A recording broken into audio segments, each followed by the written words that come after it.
بسم اللہ الرحمن الرحیم بسم اللہ الرحمن الرحیم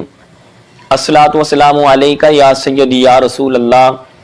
وعلی آلکہ و اصحابکہ یا سیدی یا حبیب اللہ الصلاۃ والسلام علیکہ یا سیدی یا نور اللہ وعلی آلکہ و اصحابکہ یا سیدی یا رحمت للعالمین۔ آج کا ہمارا سوال یہ ہے کہ ایک شخص ایسا ہے جس پر سابقہ کچھ سالوں کی قربانیاں باقی ہیں۔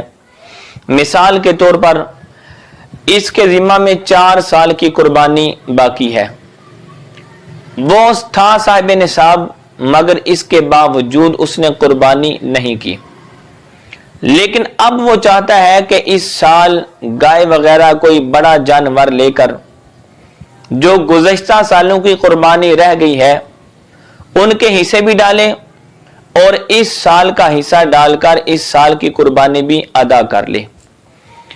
تو سوال یہ ہے کہ کیا ایسا کرنے سے یہ شخص بری ذمہ ہو جائے گا یا اس کے بری ذمہ ہونے کا کوئی اور طریقہ کار ہے؟ اس سوال کا جواب یہ ہے کہ وہ شخص جس پر سابقہ کچھ سالوں کی قربانیاں واجب ہیں، مثلا 4 سال کی قربانی اس پر واجب ہے، صاحب نصاب تھا، اس نے قربانیاں نہیں کی 4 سال کی، تو اس پر سابقہ 4 سالوں کی قربانی نہ کرنے کی وجہ سے 4 بکریوں کی قیمت اس پر صدقہ کرنا لازم ہے۔ ایسا نہیں ہو سکتا کہ ان کے بدلے میں یہ شخص اس سال کسی بڑے جانور میں حصے ڈالے یا بکرے کی قربانی دے دے، ایسا نہیں ہوگا۔ تو اس طرح کرنے سے جو سابقہ قربانیاں ہیں وہ اس کی طرف سے ادا نہیں ہوں گی، کیونکہ صاحب نصاب پر قربانی کے ایام جب گزر جائیں اور اس نے صاحب نصاب ہونے کے باوجود قربانی نہیں کی تو اس پر ایک بکری کی قیمت صدقہ کرنا لازم ہوتی ہے۔ اگر یہ شخص اسی سال گزشتہ سالوں کی نیت سے کسی بڑے جانور میں حصے ڈالے گا تو موجودہ سال کی قربانی تو اس کی ہو جائے گی اور باقی جو گزشتہ سالوں کی قربانیاں اس نے جو حصے ڈالے ہیں وہ قربانیاں ادا نہیں ہوں گی بلکہ وہ نفلی قربانی ہو جائے گی۔ بدائع الصنائع کے اندر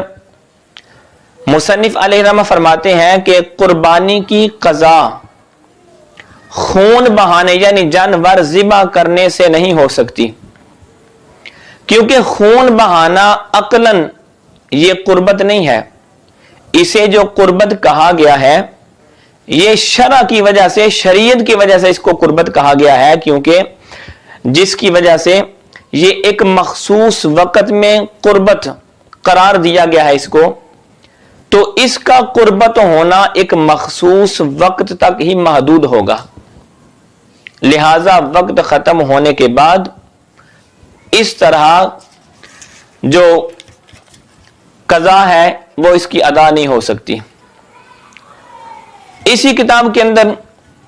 مصنف علیہ رحمہ فرماتے ہیں کہ ایام نہر کے بعد قیمت لازم ہونے کے بارے میں فرماتے ہیں کہ صاحب نصاب نے ایام نہر میں قربانی کے لیے جانور نہ خریدا، یعنی تھا وہ صاحب نصاب لیکن اس نے قربانی کے لیے جانور نہیں خریدا، اور ایام نہر یعنی قربانی کے دن وہ گزر گئے، تو اب اس پر ایک بکری، ایسی بکری کی قیمت صدقہ کرنا لازم ہے جس کی قربانی جائز ہوتی ہو۔ بہار شریعت کے اندر صدر الشریعہ مفتی محمد امجد علی اعظمی علیہ رحمہ فرماتے ہیں کہ کسی صاحب نصاب شخص نے قربانی کے دنوں میں قربانی نہ کی اور نہ ہی قربانی کے دن گزرنے کے بعد اس نے کسی بکری کی قیمت صدقہ کی، یہاں تک کہ دوسری بڑی عید وہ آ گئی،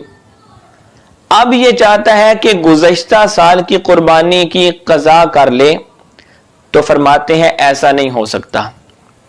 بلکہ اس کے لیے حکم یہ ہے کہ اب وہ ایک جانور یعنی بکری کی قیمت وہ صدقہ کرے۔